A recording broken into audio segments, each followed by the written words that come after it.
Baby sounds weird on a Wednesday, but it is what it is. It's time for a game of Believe It or Not.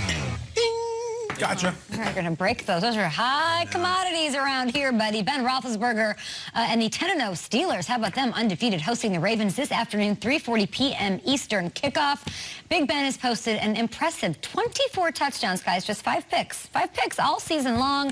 We all saw what this offense looked like without him back in 2019. Believe it or not, Big Ben should be getting more MVP buzz. Ah, yes, the duck from a year ago. Yeah, he should.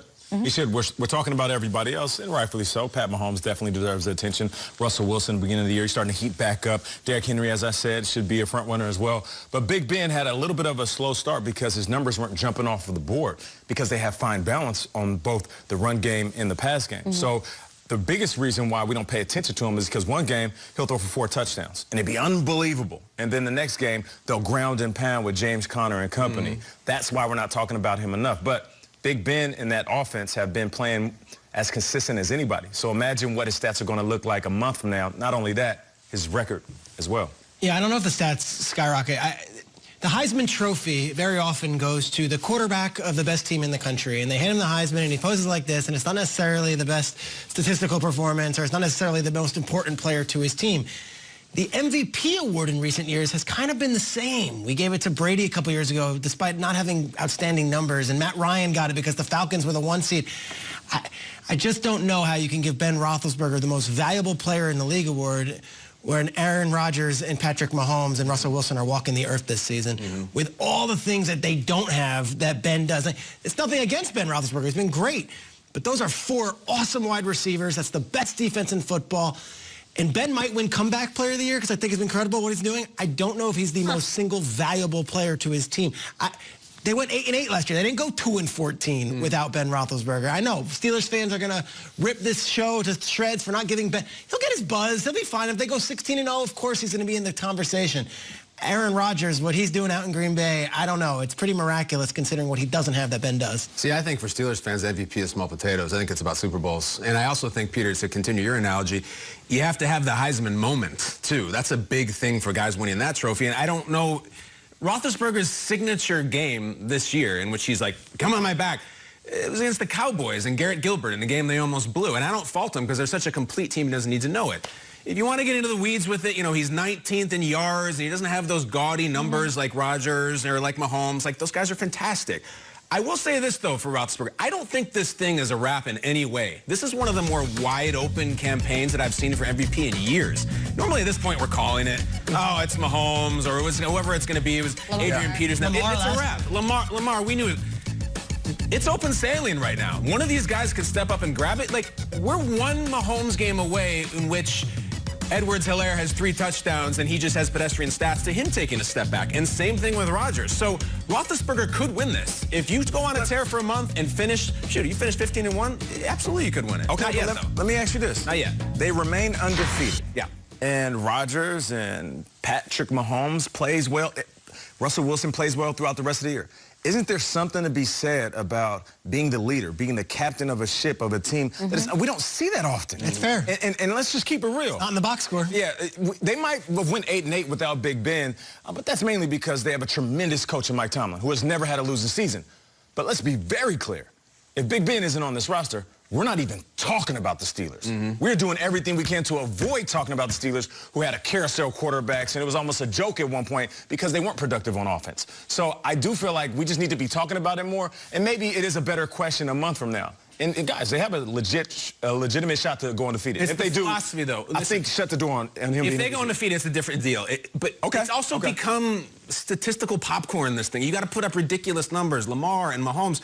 And in terms of value, Ben Roethlisberger may be the 4th best player on his own team. Yeah. Like, you know, the way that team is constructed, maybe even 5th. Like, they're so good. Yeah. So he's okay with that. I know he is, and I'm okay with it. Yeah. But I don't know if MVP votes. I also don't think you can't sweep the ballot. It can't be like MVP is Roethlisberger, Defensive Player of the Year is T.J. Watt, Offensive Rookie of the Year is Chase Claypool. That minimizes how MVP he is if he's got all these stars and 10 All-Pros around him. Schrags, because you know how the voting works, you know how the angles. Is it more likely that Tomlin wins Coach of the Year if they keep the streak going, all of that, than Big Ben winning? I would think so, yes, just because of the other MVP candidates. But hey, Tomlin's got stuff working against him too, though. Like You've what? been there forever. You have a Hall of Fame quarterback. Pittsburgh always wins. I still think Stefanski is the one in Coach of the Year because Cleveland never wins, and they've been a disaster. Even if the Steelers finish 15-1, I still think Stefanski is the Coach of the Year if the Browns go to the playoffs. Don't be surprised if they both win. They go undefeated. Don't be surprised. if they go undefeated, yeah. Will the adversity be considered, that the Steelers have gone through, be considered in Tomlin's? Everybody's been Absolutely. through adversity. Absolutely. Yeah. Promote, You're right. because that's what we do here on the show. Yeah.